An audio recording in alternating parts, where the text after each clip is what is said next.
Good evening and welcome to my How Healthy Are You weekly educational call. My name is Dr. Thomas Brewer.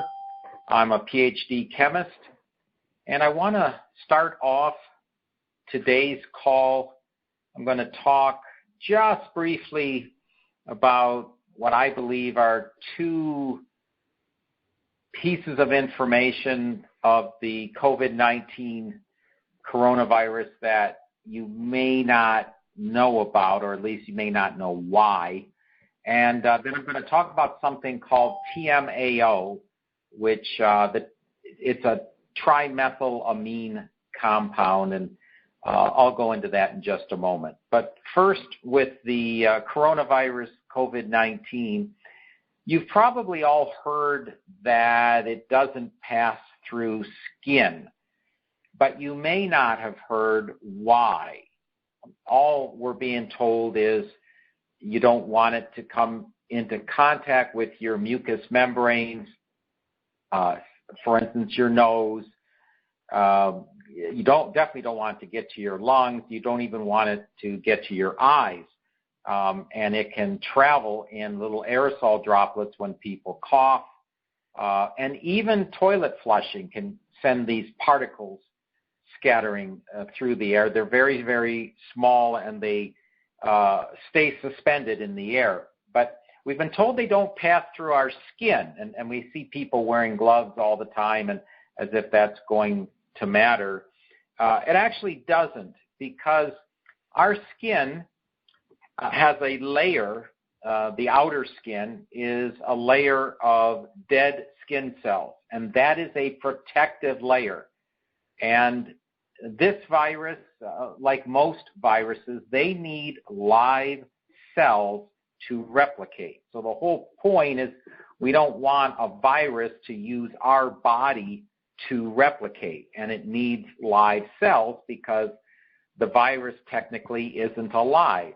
And if this virus comes into contact with your skin, nothing happens unless you touch your hands to your face. Then we've got a problem. But I just wanted to explain why it doesn't really matter if the virus touches your skin. It's not going to get into your body unless you do something with your hand. And that's why you get this false sense of security wearing gloves, because the glove is just like your dead skin cells. If you touch your face while wearing your gloves, you're in the same problem as if you didn't wear gloves. And so I'm not sure why people are wearing gloves all the time. I think they just feel better, but it really doesn't help. What helps is don't touch your face. That's a tough habit to break, too. The other thing about coronaviruses in general, this is just one. COVID-19 stands for discovered in 2019, but they're all enveloped viruses. And what that means is they cover themselves. In this case, the envelope is our outer layer of cells. So whatever cell it infects, typically in the lungs, it covers itself with an outer layer of our own cells. Well, that makes it very difficult for our immune system to detect. And that's another reason it's hard to get over this virus. But the immune system will detect it. It's just harder. Now, the good news is cells that cover themselves with a layer of our cells, they are more susceptible to disinfectants. And that's one of the best ways to prevent yourself from having a problem with this virus, to prevent it from getting into your system. And even if it is in our system, the whole concept is disinfectants. Now, the president got into trouble talking about this because he suggested in putting disinfectants into your body, and that tends to be a problem because your mucous membranes will just burn up, and they're all very toxic, and you can kill yourself. But it is true that this virus is very susceptible to disinfectants because it'll form an envelope of our cells, but it's also susceptible even before it envelops itself with an outer layer of our cells. And that's why you'll see a lot of people when they get groceries, they'll wipe it down with some alcohol solution.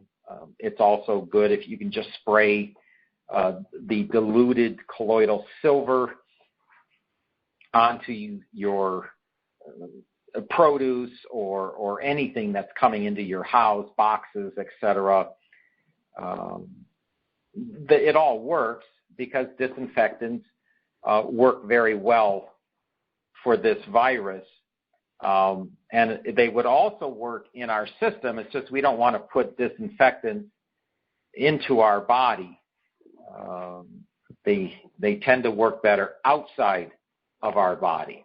Okay, so that's what I had for an update on the COVID-19. I'm going to start getting back to more traditional information that I talk about. And this one's going to be on something called TMAO, which stands for trimethylamine.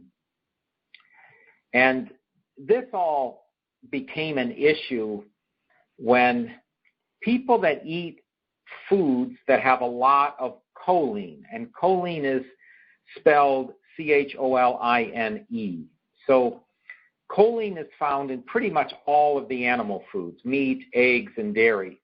And it is absolutely necessary that we have choline. It's a bad thing if you don't have any. But we can get choline from fruits and vegetables and nuts and beans, and choline's really high in Brussels sprouts and broccoli.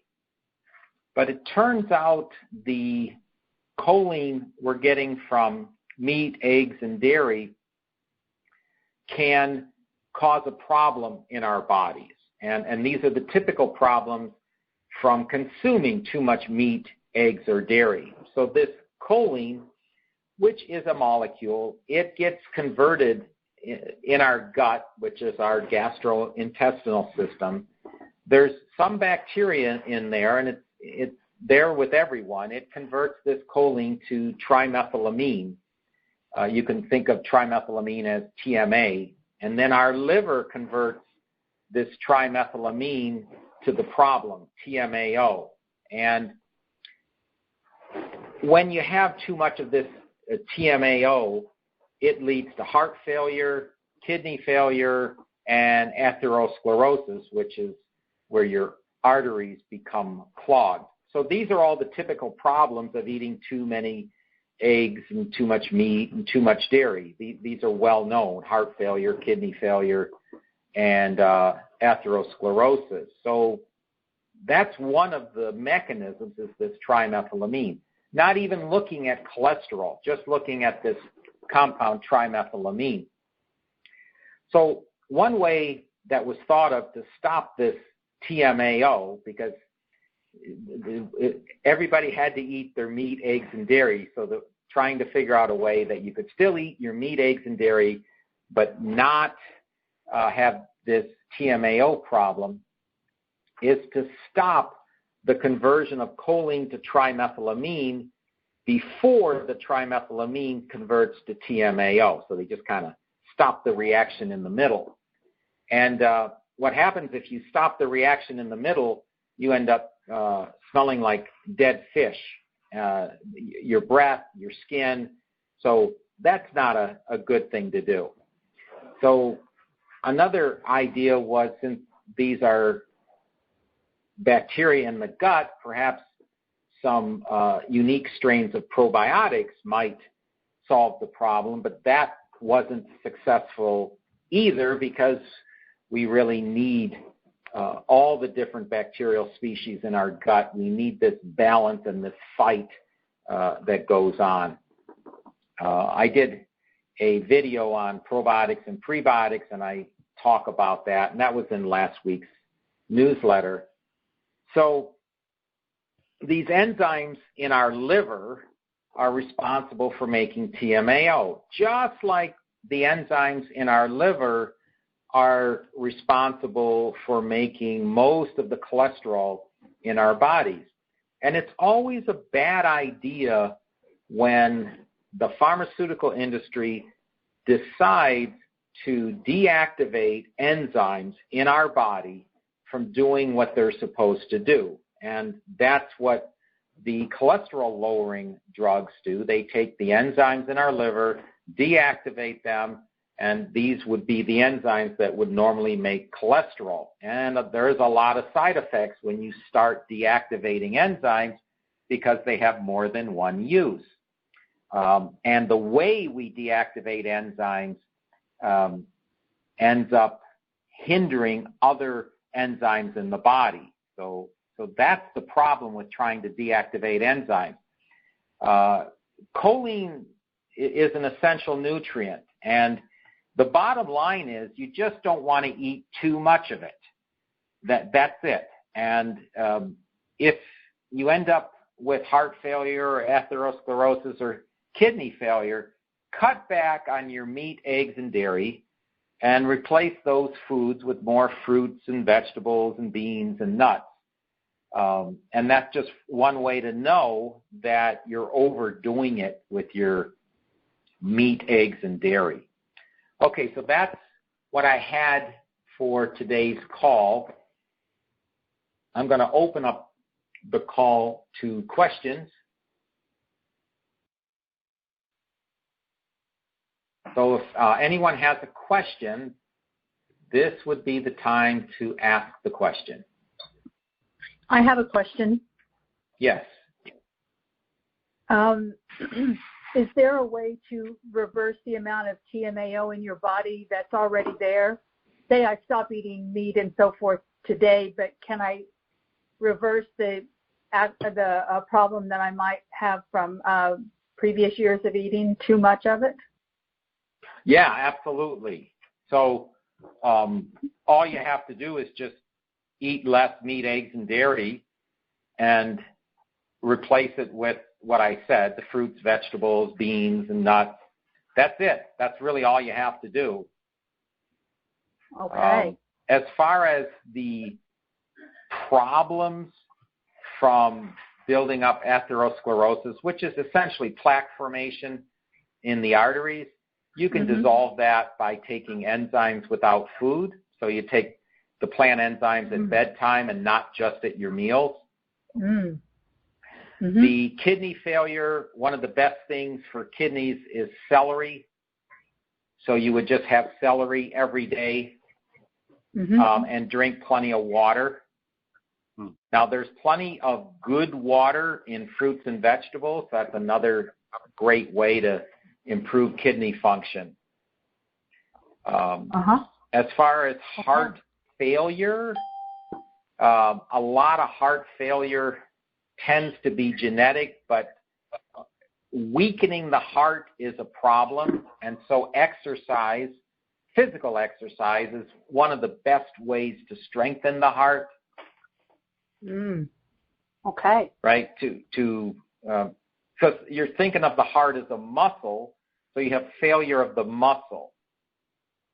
So those were the three issues with the high TMAO levels: atherosclerosis, kidney failure, and heart failure. Okay. So, thank you so those signs, all reversible. Absolutely. The only thing we're always fighting is we're aging as we're trying to heal ourselves. So the older we get, the harder it is to reverse problems. Okay. The other stuff is. Thank you so much. Okay. I don't remember what the other numbers were. Well, it was 3.5 was the ratio. So. Do we have any other questions?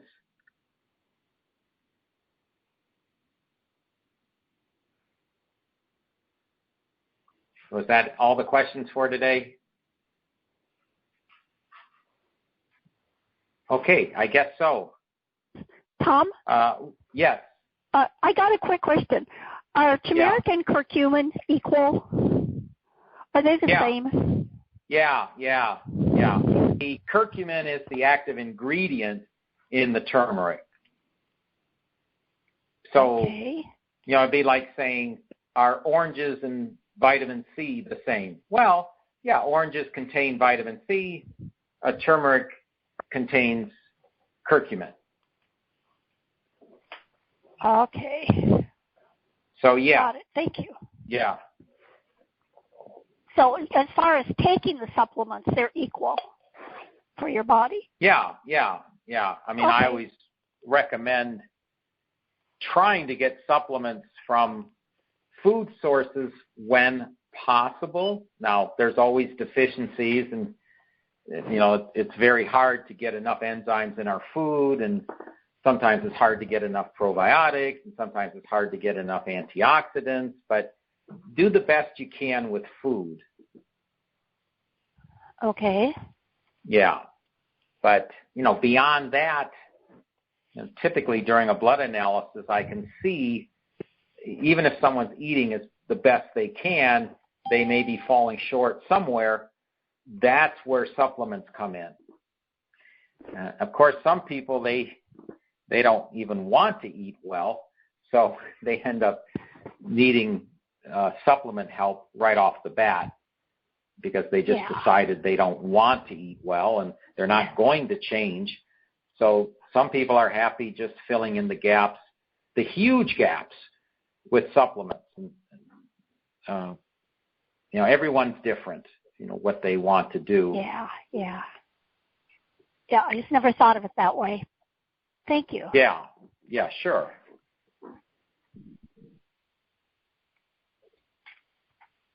Any other questions? Dr. Brewer? Yeah. Hi. I just got my cholesterol back, and it was 269. 269, okay. Yeah, but when you did the other stuff, it came up to like a 3.5 ratio.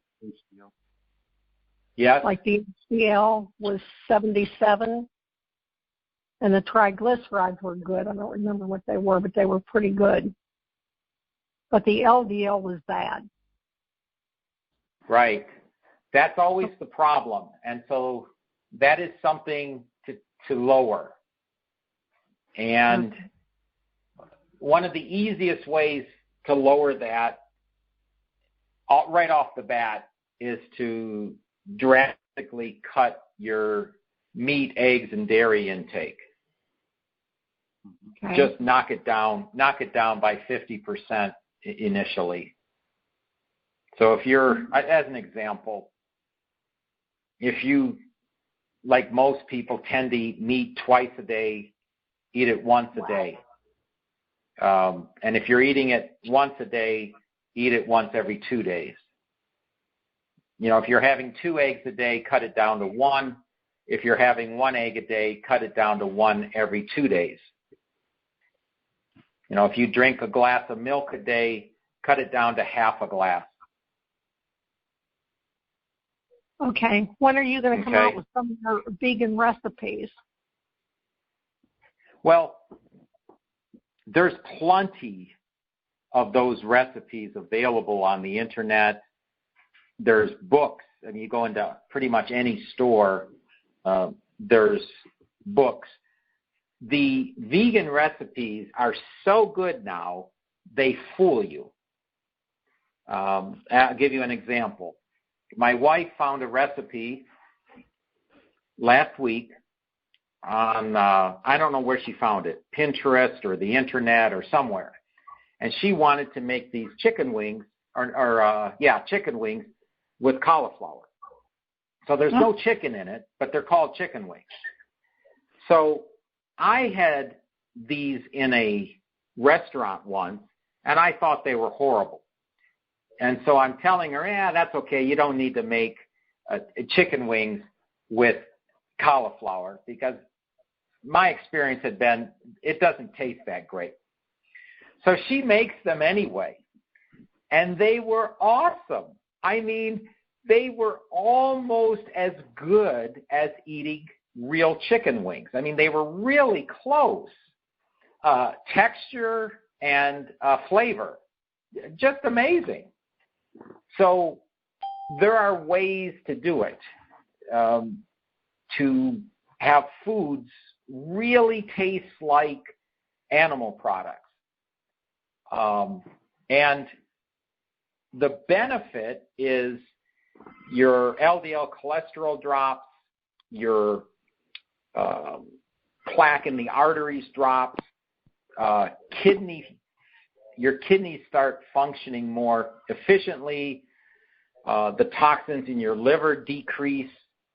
A lot of good things happen. A lot of inflammation in the bones and joints go away. A lot of arthritis goes away. And it's very, very difficult to impossible not to eat any animal products.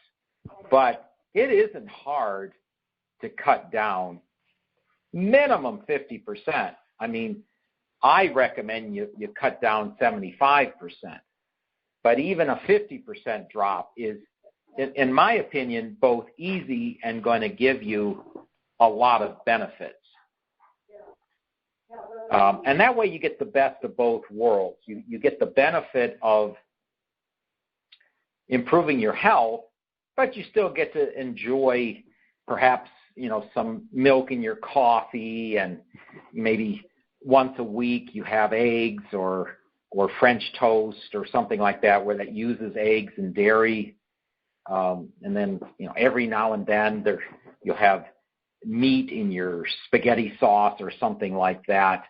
But you'll still see these tremendous benefits from lowering your cholesterol and improving your heart function and getting rid of a lot of liver stress, which is really the big problem in our bodies, is the toxins in our world end up in our liver, both the water and the food and the air we breathe.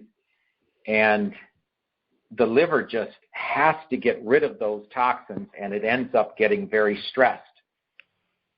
So we don't want to make it any harder on our liver than it already is. So,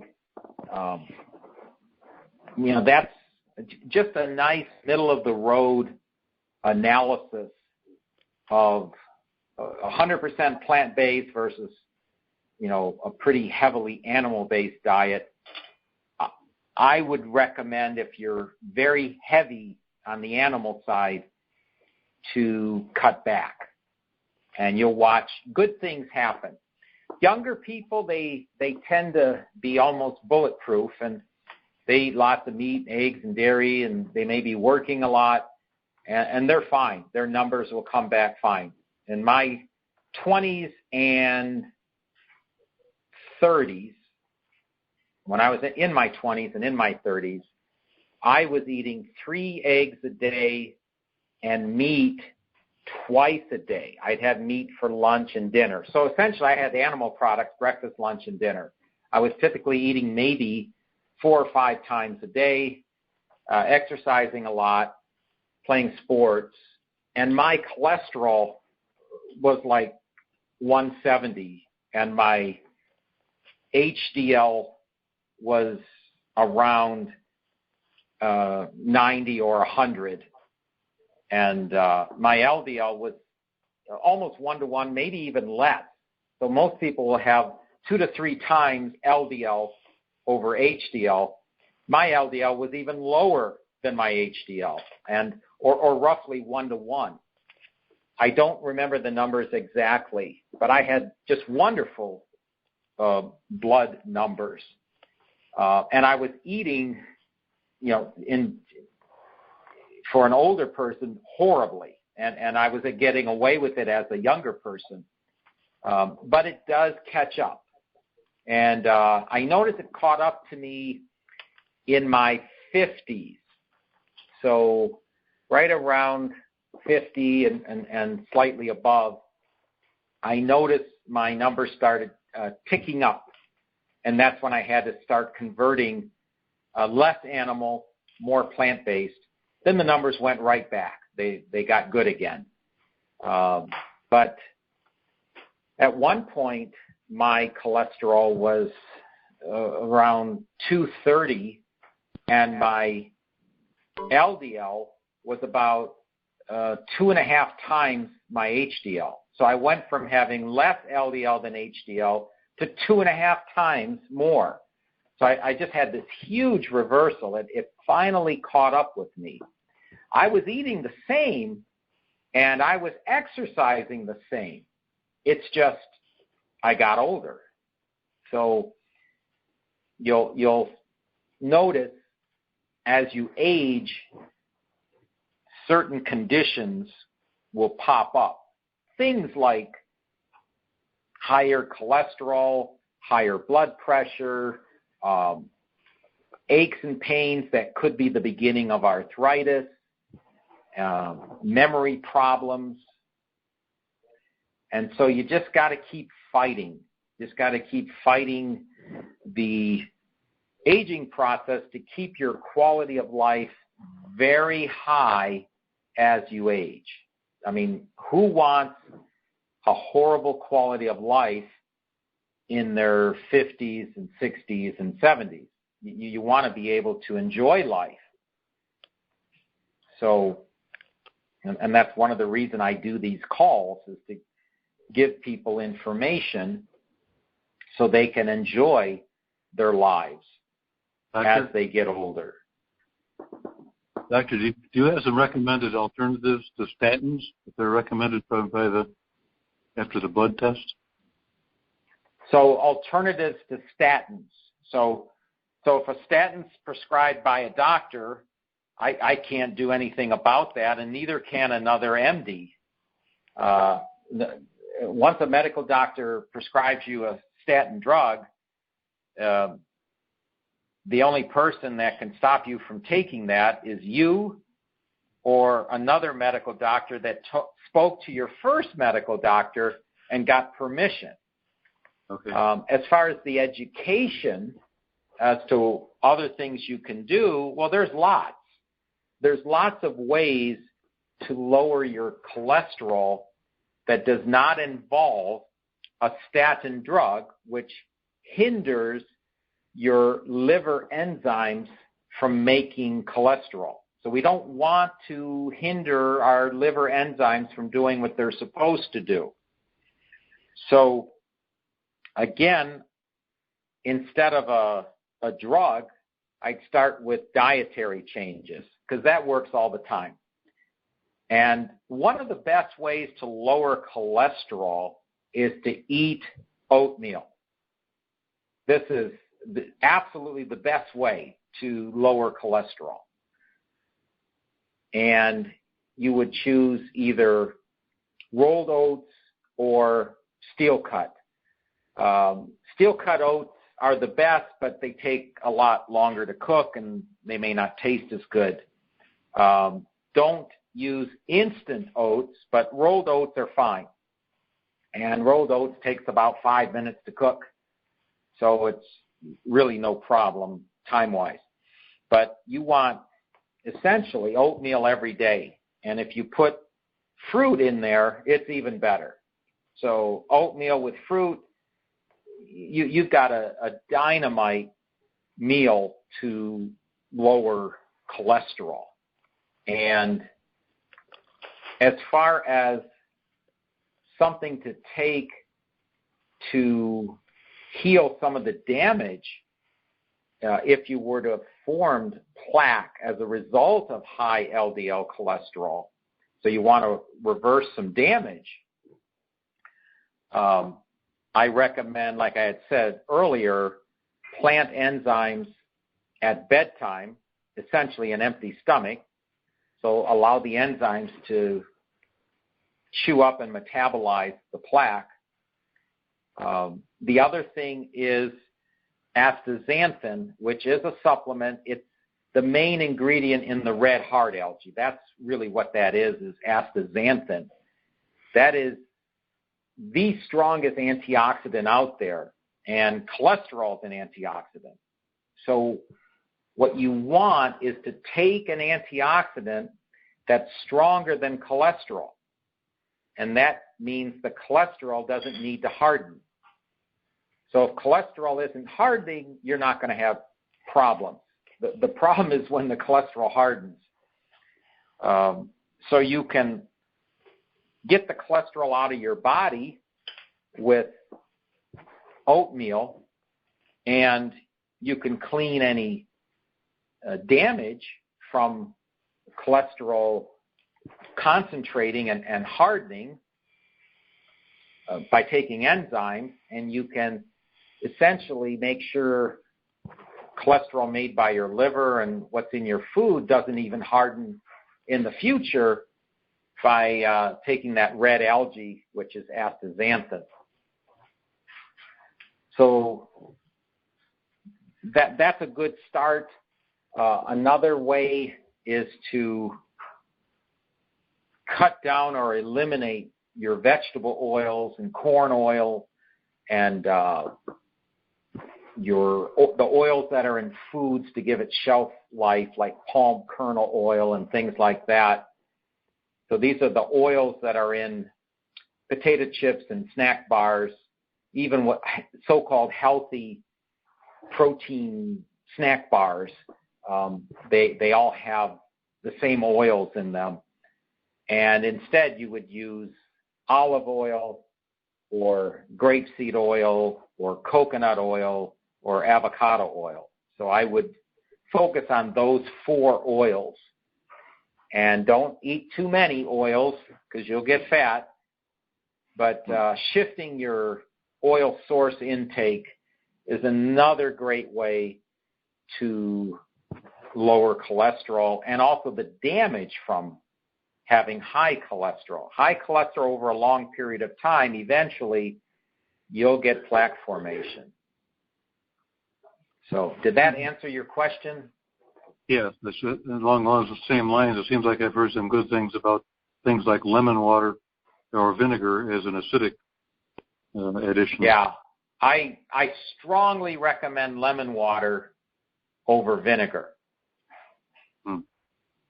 So, but yeah, that's how I recommend everyone start their day. First thing, warm lemon water. You'd squeeze about 1/3 to 1/2 a lemon in a glass of warm water.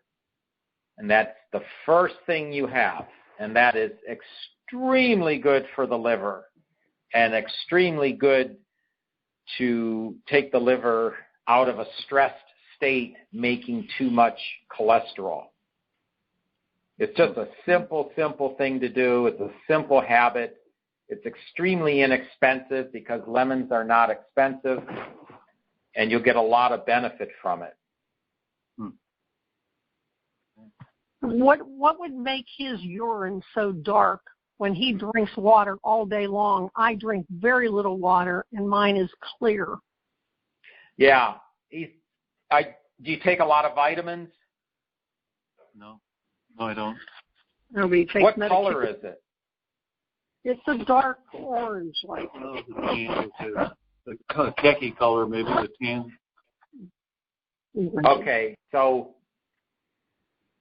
that is normally a hydration problem. So it could be from consuming diuretics, which would be things like coffee and anything with caffeine, chocolate.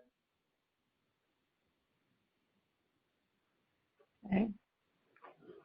You absolutely don't want your urine that color.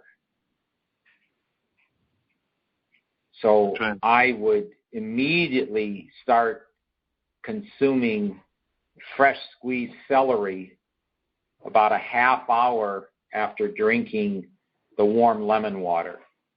I mean, immediately I would do that. And the other thing I recommend is when you drink water, sip on it slowly instead of drinking it quickly.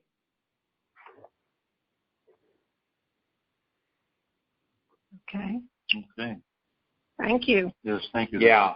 You can tell a lot from the color of your urine, just like you can tell a lot or learn a lot about your health from the appearance of your stools. So the urine, we want it to be pale yellow.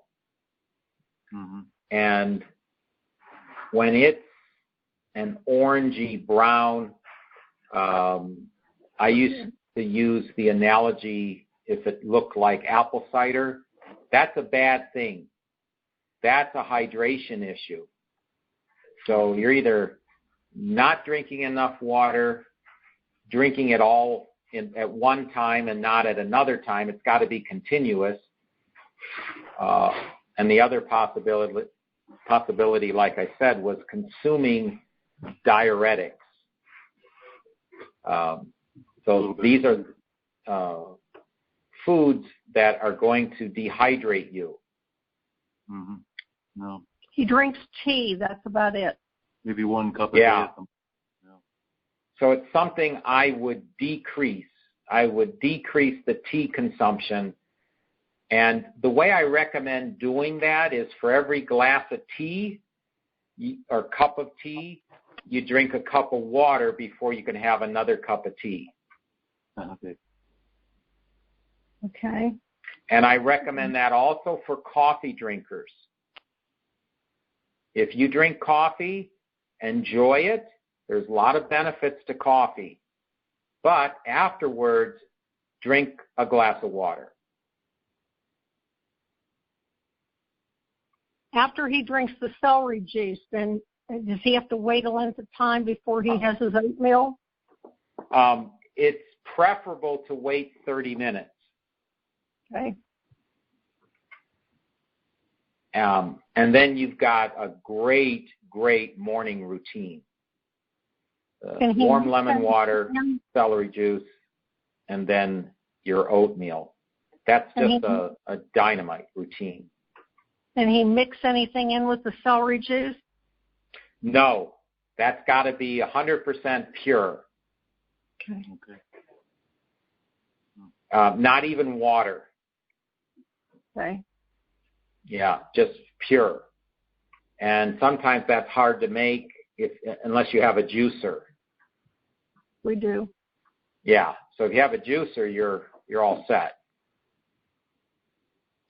And then I always recommend, what's left over, you can use in compost and things like that. You can put it back into the earth.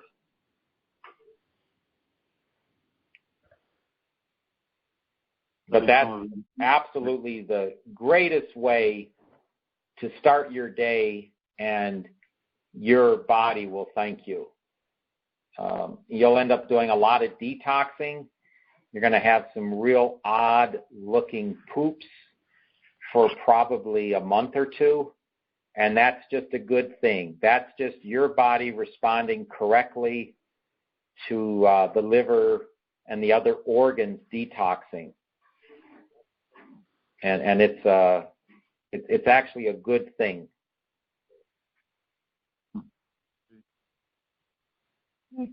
Thank you. Yes, thank you. You're welcome. Thank you.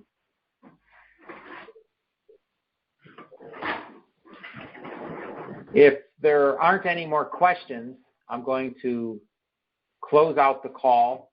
And we had some really great questions this evening. We're kind of getting back to normal health topics and not just coronavirus talking. And so I'm looking forward to next week's call. As far as my trip to Pennsylvania, we'll see. I'm scheduled for the last weekend of May, but we'll see if that happens. If I have to, I'll change it into June. And another thing I wanted to mention is the amino acids are half price right now. So if you're interested in taking amino acids, I don't know why you wouldn't be, unless you ate a lot of animal products. You really don't need amino acids if you eat a lot of meat or eggs. But if you don't, amino acids are a great way to allow the body to grow tissue and lean body tissue and muscle, those are half price. So until next week, have a safe and healthy week, and we'll do another call next Wednesday. All right. Good night, everybody. Good night. Thank you.